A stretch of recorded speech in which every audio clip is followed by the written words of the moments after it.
Hi! I'm in a new location this week, testing it out. I want to get more stuff on the wall, but for the first couple of videos, at least, if I do choose to use this space, it's going to be blank like this. I got one of my bookshelves over here, so I thought it'd be a nice setting for it. Still got some toy buddies. Anyways, let's get started. I'm only going to do 8 books today. I'm going to try and make these videos a little bit shorter. Hopefully I can do it fast because I don't have a lot of time before the library closes today. So, starting from my least favorite this week to my most favorite this week, these are 8 books that I got from the library, picture books. All right. Least favorite one this week was There's a Tiger in the Garden by Lizzie Stewart. This one has nice art. I mean, it doesn't super move me. It's not my particular aesthetic, but I think that the color of this book is really lovely. Like the colors and the general layouts are really lovely. I don't particularly find the character designs that stirring, but I certainly see the charm in this art. And the story, I can technically see the charm in as well. It's sort of one of these stories where it starts out with a kid is bored and they learn how to not be bored. I wrote a book with that premise when I was in 3rd grade, and I think maybe because of that I'm a bit biased, but I just kind of find that premise boring. Kid is I'm bored and there's nothing to do, and then somebody's you should never be bored, and it's yeah, you should never be bored, but saying it that straightforwardly is ironically boring, in my opinion. Anyway, she's got this little friend who's this tiny giraffe. I guess he's a toy or something, but he's kind of implied to be I don't know, the story sort of vacillates between her imagination and the real world. So maybe the little giraffe is alive. She goes looking for a tiger in her garden because her grandma says to try and get her to not be bored. There's a tiger in the garden. She's no, there's not. That's not real. But then she goes out there and she finds all the fantastical things that her grandma says there, like a grumpy polar bear and, of course, eventually a tiger. So it's just her exploring the garden. So it's mostly just pictures of the garden and her kind of refusing to believe in the fantastical, even though it's right there, and so she consistently has to admit that it's real once she sees it over and over again. And then there's this little exchange where she says, are you real, to the tiger? And the tiger says, I don't know, are you? And then they agree that as long as they believe in each other, then they'll both be real. So it's pretty straightforward. I just kind of found it a little bit boring. It's not that bad. I'm actually kind of wondering if I put that on the bottom of the stack by mistake, but I guess I didn't. It just didn't do much for me. But if you like the art, I'd say it's good enough that you should check it out just for that. Because you might like the story too. This one is Under the Same Sky by Britta Teckentrup. That's quite a last name. This one is low on my list because, once again, it's boring, but oh my god, if it were just based on the art, it'd be so high on the list because this art is so charming. I think the colors in this art are especially fantastic. I don't know if the color grading on this video is going to be good enough for you to tell, but the thing that's amazing about the colors is how muted they are. They're really freaking subtle and muted. The gimmick of this book, so this book doesn't really have a story. It's just kind of it's called Under the Same Sky, and it just kind of says, I'll read you some text and you'll get the idea really fast. We live under the same sky in lands near and far. We live under the same sky wherever we are. We feel the same love in the cold ice and snow. It's just a little parable about, not parable, it's just a little rhyme about we're all the same, we all share the same earth or whatever. Through these little animals, and then the gimmick is that there's these die cuts in the page. So on this page it says, we feel the same love, and then that text is actually on the other page, so it says we feel the same love on this page too, and it's through the die cut, which I guess is a metaphor. Metaphorical die cuts. Anyways, so the art is gorgeous. Where's some of my favorites?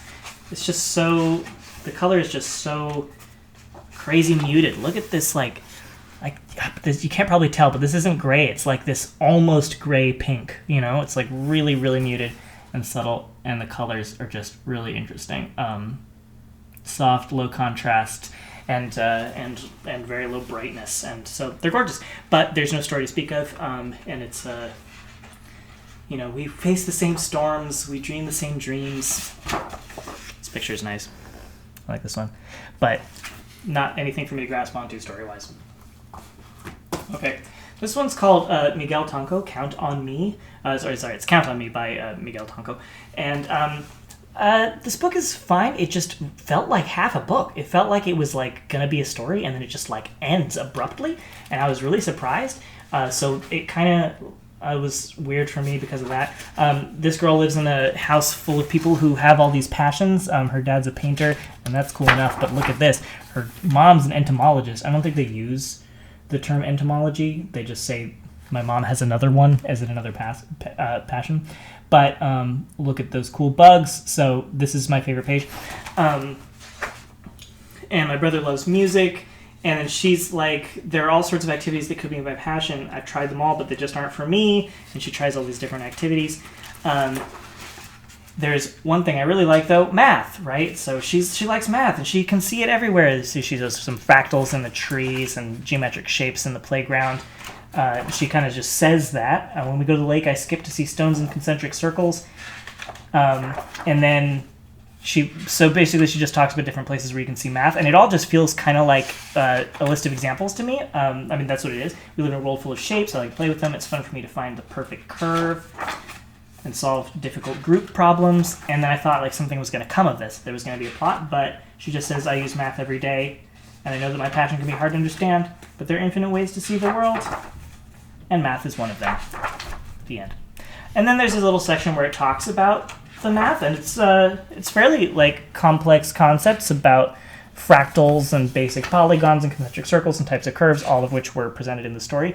But most of the story itself is taken up with this list that feels like it technically could have been one page. I'm glad it wasn't, because the illustrations alongside them help, obviously. It's all good, but I feel like there could have been a story too, and there just isn't in this book. They're just kind of like, everybody's got passions, mine is math. Here is some, I see math in the world everywhere, like this, and this. The end kind of thing. So, I don't know. I wish there was a bit more, but I do appreciate the information in the back of the book of how math manifests in the world, because I think that's an important thing. I was under the impression when I was a kid that math was made up of numbers, and to find out that the numbers are just tools and totally not the point of math, and the point of math is actually just the spatial relationships in the physical world, was like, that should be taught first, in my opinion. So I appreciated that book for that, but not for the story. Somebody stuck a sticker on this one. This one's called A Brave Bear by Sean Taylor and Emily Hughes. I think Emily Hughes is the illustrator. I think I've gotten books by her before and reviewed them before. This book is fine. It's kind of just like a cutesy,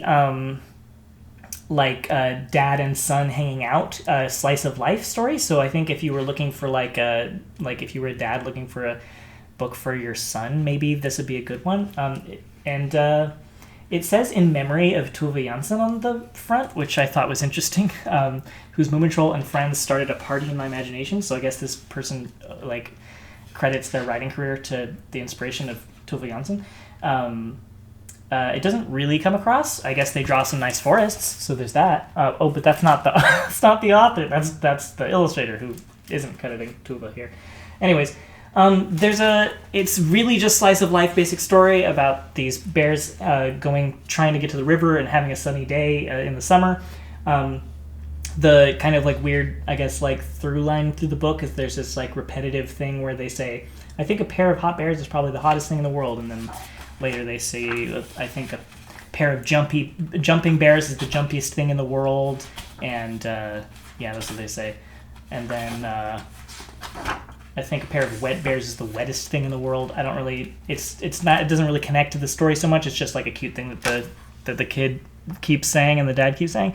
It's really just a slice of life. So, if you're a fan of Emily Hughes' art, I think that's probably the main reason to check out this book, in my opinion. Or if you want a charming dad-son story, but it's charming but not gripping or particularly entertaining, in my opinion. So, I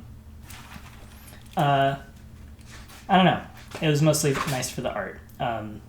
It's kind of a book that's going for summer nostalgia vibes, but there's so many other books that do that better. So I felt like this was kind of a meh. All right. This book is called Queen on Wednesday by, I cannot read that font very easily, so we'll look back here. Oh, great. It's in that font back here, too. What is this person's name? Oh my god, it's in this crazy font everywhere it's written. Gabi Sviatokovska, or Sviatokovska? That sounds familiar. Have I already reviewed one of their books? I don't know. Anyways, this book really reminded me of books from my childhood. These sort of... I had a lot of books when I was a kid. I feel like it was a thing in the 90s to, like, have kind of, like, creepy... creepy art like this particular style. It's almost like a, like, rubber stamps kind of style, or maybe somewhat Victorian. Am I crazy? Like, you know, like the illustrations for Alice in Wonderland. Who did that? Tennyson? I can't remember. So that kind of creepy art style kind of reminds me of my childhood, as does these fonts, like these sort of playful fonts I remember from my childhood a lot. It sort of makes for this like kind of cold, uncanny, like creepy nightmare world. Kind of reminds me of what's that movie that was done by the guy who draws all the covers for the Sandman comics? I'll put up a picture here. It reminds me of this movie, kind of, that aesthetic, and I kind of associate that with my childhood. So there's something kind of nostalgic for me about how cold and awkward everything was in this book. The plot is just that a girl decides that she's queen on Wednesday because she's bored. So it's another book that starts out just with the kid being bored, but this one doesn't really set out to suggest a solution to that so much as just like the kid's just being a queen, and then it kind of goes day by day through her week. On Thursday, she makes an announcement on the radio about it, and she chooses royal pets on Friday. And so it kind of just goes through the day of the week. It's very surreal. The story is very linear, and the characters don't really get expressed so much. It's just about the weirdness, and it never really settles. The story just moves along at a pretty steady clip. So I found it sort of... with not a lot of heart that would have helped support the kind of pleasantly uncanny aesthetic of it. But it still had a little nostalgia factor for me, so it was fine. This one is called Lots of Cats by E.D. Taylor. This is a very basic but still kind of charming story. It's about a little witch who lives all by herself because she doesn't need nobody else. And then she wants a playmate, so she concocts a playmate spell, and she accidentally puts too much in because she's too eager to have a playmate, and so she makes herself like hundreds of cats, or I don't know, like dozens of cats or something. Anyways, the story is mostly just a series of vignettes of the cats ruining her life. It's fun, but it also is a giant mess, and I like this page. There's a lot of poop, and she is with her mask, like terrified of all of the poop in the basement. I don't know.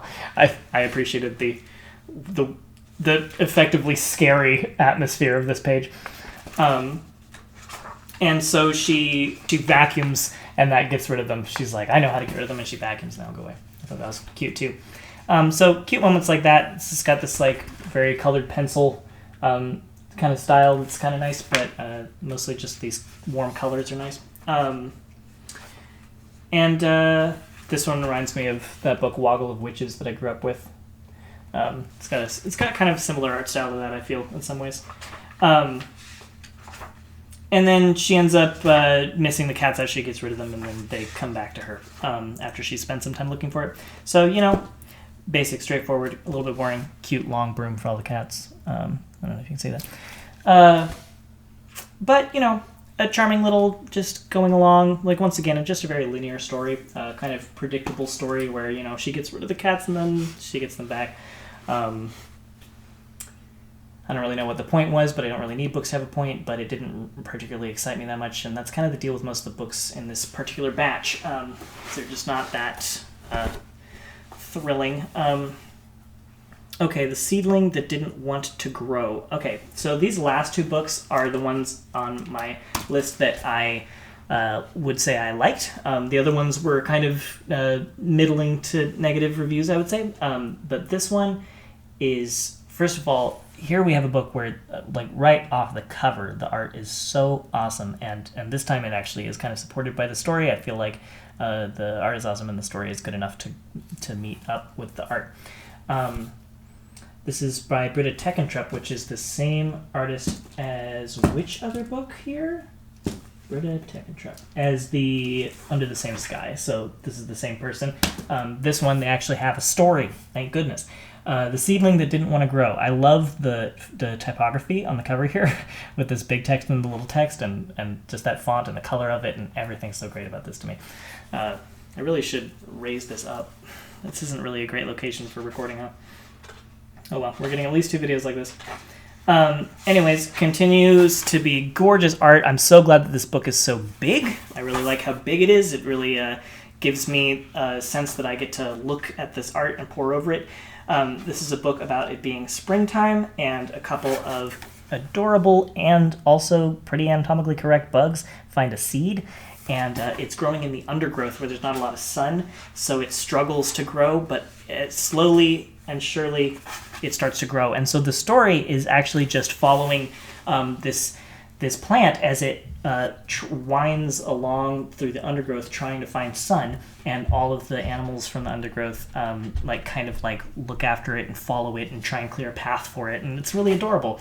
I won't necessarily bring you page by page because that's all it is, but like that goes on for several pages, and I really find it charming as this thing snakes through the undergrowth. And it's a little bit of science education, I guess, but mostly it's just like a charming tale pseudo anthropomorphizing, but not really a plant. It really ascribes this sort of like searching, wandering, seeming intelligence to the plant, but the plant doesn't talk or anything, you know what I mean? But all of these bugs and mice and stuff really personify it and like encourage it, and it finally reaches the sun, and then they all like live in it, and it's so sweet, and it's like this sweet relationship. It's really like a heartwarming kind of story there, I felt. And then of course the autumn comes, and it it gets blown away, and there's all of its seeds and leaves, all of its leaves fall off and all of its seeds blow away, and winter comes and it's kind of dead. And they have this cute little mourning scene where they hope that they see it again. And of course when the spring comes, they see lots of it because all of its seeds got planted. You kind of see the ending coming, but I feel like the middle was a little bit of a refreshing surprise to me, where it's like just following the journey of a plant, because that's a journey that like things really go on. And so it really kind of had the charm of like zooming in on stuff that goes on every day outside of our houses, like in real life, and giving it the sort of like attributing to it the kind of epic flavor that it deserves, but that we don't usually give it. It's usually seen as mundane, but here it's like this epic adventure that the wandering leaf is going on, and it's and we get to experience the epicness of it through the excitement of all of the little critters that are witnessing its journey. So I thought that was pretty cool. This is my favorite book this week. It's Hoot Owl Master of Disguise by Sean Taylor, illustrated by Jean Julien or Jean Julien. Not really super sure how to pronounce that. Not a huge fan of the art on this one. It's very thick lines, basic bold colors, blocky shapes. There's some humorous expressions, I suppose, but for the most part, I don't know. Very straightforward, not a lot to say about it. But the writing is genius. First of all, it's successfully funny. It's about an owl who is, like he's going out to hunt, and he's like, I'm a dangerous owl, but then every time that he wants to hunt an animal, he like disguises himself, like, look there, a tasty rabbit for me to eat. Soon my sharp beak will be gobbling that rabbit up. Everyone knows owls are wise, but as well as being wise, I'm a master of disguise. I devise a costume. Look, I disguise myself as a delicious carrot. And it's like, it's funny because he's totally not threatening, and he could totally just kill it with his talons. But he always insists on trying to disguise himself to trick the animal that he's going to eat. He even says he's going to eat a lamb. But everything fails until he disguises himself as a waiter in order to hunt a pizza, and he gets it. He tricks the pizza, you know what I mean? And so it's funny, it's cute. I think it has the potential to be that kind of book where you read it to a kid and the kid like gets to tease the owl like, no, that's not what you should do, the whole time, which is great. But it's not just funny from that sort of childlike perspective. It's also, the writing's really hilarious from an adult perspective. And the funny part for me as an adult is the kind of interstitial as he's flying from animal to animal. He has this really overly dramatic text that I was not expecting from a book with such simplistic style and such a simplistic story, really, too. But listen to these. So it starts out, the darkness of midnight is all around me, but I fly through it as quick as a shooting star. Now, that's pretty basic, but it is kind of like dramatic, you know? He's kind of like, you kind of get the sense that he's talking like he's some sort of like film noir guy, or maybe like Batman, like, you know, I'm this powerful owl. Some of these in-betweens are really funny. Where's the ones that I liked? This is my favorite. And here I come. The night has 1,000 eyes, and 2 of them are mine. I swoop through the bleak blackness like a wolf in the air. So it's got this kind of intensity and like poetic intensity to it that I thought was really funny and charming, and lends itself to this book. And this book is like kind of just the right length to have that joke repeat enough times, because it's a pretty repetitive book, but it repeats just enough times to be funny, and then it stops, and it's good. And then it says like, everybody's safe for now until I return, right? Anyways, that's all I've got for this week, but yeah, I recommend Hoot Owl. That was a good one for the humor, and I recommend The Seedling That Didn't Want to Grow. This one's good for kind of just a charming nature story with beautiful pictures. And there's some other good art in those other books too, but maybe not so much for the stories. All right, well, I'm going to record another video after this for another set of books, so I can try and get these videos shorter, and then hopefully after that, I either switch back to the other room or decorate the walls back here and figure out something where I'm not bending down the whole time. Just still figuring this stuff out. Anyways, hope you guys are all doing well, and I'll see you in the next video. Bye.